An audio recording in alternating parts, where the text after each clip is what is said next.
Esme by H. Manrosaki. All hunting stories are the same, said Clovis.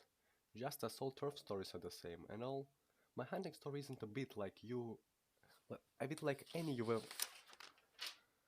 Let's try that again. All hunting stories are the same, said Clovis. Just as all turf stories are the same, and all. My hunting story isn't a bit like any you've ever heard, said the Baroness. It happened quite a while ago, when I was about 23. I wasn't living apart from my husband then. You see, neither of us could afford to make the other a separate allowance. In spite of everything that Proverbs might say, poverty keeps together more homes than it breaks up. But we always hunted with different packs. All this has nothing to do with the story.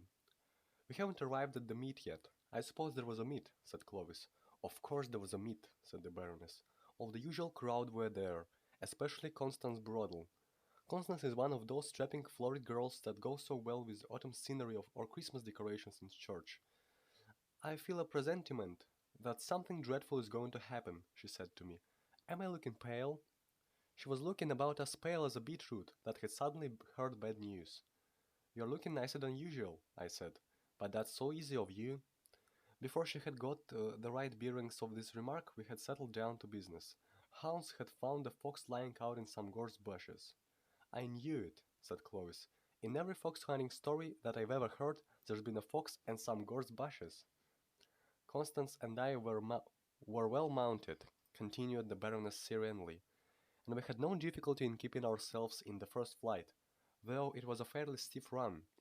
Towards the finish, however, we must have held rather too independent a line, for we lost the hounds, and found ourselves plodding aimlessly along miles away from anywhere. It was fairly exasperating, and my temper was beginning to let itself go by inches, when on pushing our way through an accommodating hedge, we were gladdened by the sight of hounds in full cry in a hollow just beneath us. There they go, cried Constance, and then it added in a gasp.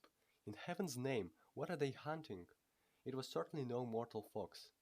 It stood more than twice as high, had a short, ugly head, and an enormous thick neck. It's a hyena, I cried. It must have escaped from Popham Park, Popham's Park. At that moment the hunted beast turned and faced its pursuers, and the hounds, there were only about six couple of them, stood round in a half circle and looked foolish. Evidently they had broken away from the rest of the pack on the trail of this alien scent, and were not quite sure how to treat their quarry now that they had got him. The hyena hailed our approach with unmistakable relief and demonstrations of friendliness. It had probably been accustomed to uniform kindness from humans, while its first experience of a pack of hounds had left a bad impression. The hounds looked more than ever embarrassed as the quarry paraded its sudden intimacy with us, and the faint toot of a horn in the distance was seized on as a welcome signal for unobtrusive departure. Constance and I and the hyena were left alone in the gathering twilight. "What are we to do?" asked Constance. "What a person you are for questions," I said. "Well, we can't stay here all night with a hyena," she retorted. "I don't know what your ideas of comfort are," I said, "but I shouldn't think of staying here all night, even without a hyena. My home may be an unhappy one, but at least it has hot and cold water laid on, and domestic service, and other conveniences which we shouldn't find here. You had better make for that ridge of trees to the right. I imagine the Crowley Road is just beyond." We trotted off slowly along a friendly market cart track, with the beast following cheerfully at our heels. "What on earth are we going to do with the hyena?" came the inevitable question. "What does one generally do with hyenas?" I asked crossly. "I've never had anything to do with one before," said Constance. "Well, neither have I. If we ever knew its sex, we might give it a name. Perhaps we might call it Esme. Did that would do in either case." There was still sufficient daylight for us to distinguish wayside objects, and our listless spirits gave an upward perk as we came upon a small half-naked gypsy brat picking blackberries from a low-growing bush. The sudden apparition of two horsewomen and a hyena set it off crying, and in any case we should scarcely have gleaned any useful geographical information from that source. But there was a probability that we might strike a gypsy encampment somewhere along our route.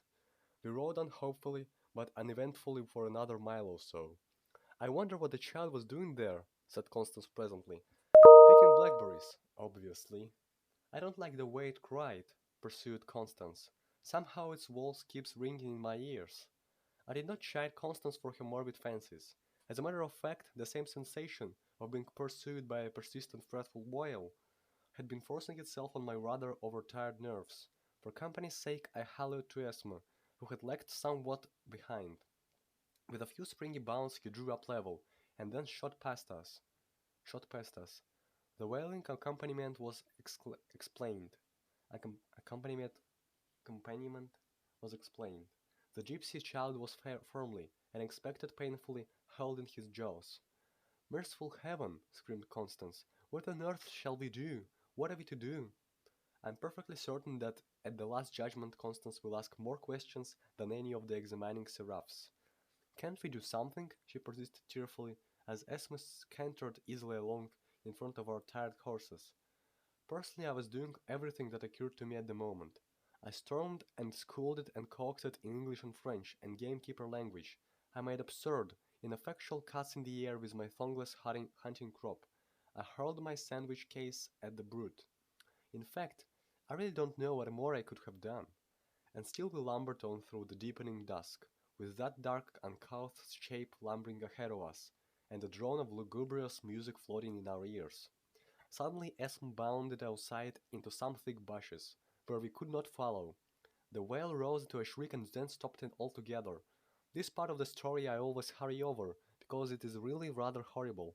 When the beast joined us again, after an absence of a few minutes, there was an air of patient understanding about him, as though we knew that he had done something of which we disapproved, but which he felt to be thoroughly justifiable. "How can you let that ravening beast trot by your side?" asked Constance. She was looking more than ever like an albino beetroot.